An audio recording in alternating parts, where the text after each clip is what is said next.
নতুন কোনো কিছুকে টেক্কা দেওয়া বা নতুন কোনো কিছুর সঙ্গে খাপ খাইয়ে চলা বা সেটার সঙ্গে অভ্যস্ত হয়ে ওঠা, এটা তো পুরনো যে কোনো কিছুর জন্যই বা যে কোনো ব্যক্তির জন্যই, যে কোনো সংগঠনের জন্যই আসলে কষ্টকর। সেই জিনিসটাই ঘটেছে বিএনপির সাথে।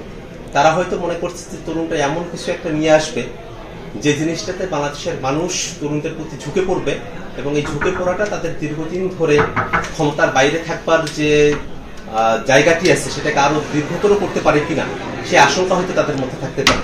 সে জায়গা থেকেই তারা হয়তো এরকম ধরনের টেনশনগুলো করছেন, চিন্তাগুলো করছেন, দুর্ভাবনাগুলো করছেন। বৈষম্যবিরোধী ছাত্র আন্দোলন এবং জাতীয় নাগরিক কমিটি দীর্ঘদিন ধরে বাংলাদেশের বিদ্যমান প্রেক্ষাপটে একটি রাজনৈতিক দলের আবির্ভাবের কথা আমরা বলে আসছি। শীঘ্রই ফেব্রুয়ারি মাসের মধ্যেই আমরা আশাবাদী সে রাজনৈতিক দলটি সামনে আসবে। সে রাজনৈতিক দলকে ঘিরে সারা দেশের মানুষকে এর সঙ্গে যুক্ত করতে এবং মানুষের মতামত নিতে আমরা কিছু কর্মসূচি গ্রহণ করতে যাচ্ছি।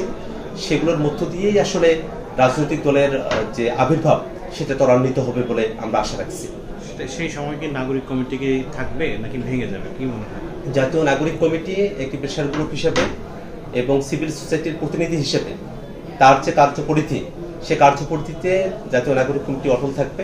এবং জাতীয় নাগরিক কমিটির হয়তো অনেকেই রাজনৈতিক দলে যোগদান করবেন, তারা আর নাগরিক কমিটিতে থাকবেন না, কিন্তু যারা নাগরিক কমিটির সঙ্গে থাকতে চান তারা নাগরিক কমিটির সঙ্গে থেকে যাবেন এবং একই সাথে তারা সিভিল সোসাইটির যে ভূমিকা, সেই ভূমিকায় তারা যে কাজগুলো করে আসছিলেন দীর্ঘ সময় ধরে, সেই কাজগুলোতে তারা অটল থাকবেন, সেগুলি তারা পরিচালনা করবেন।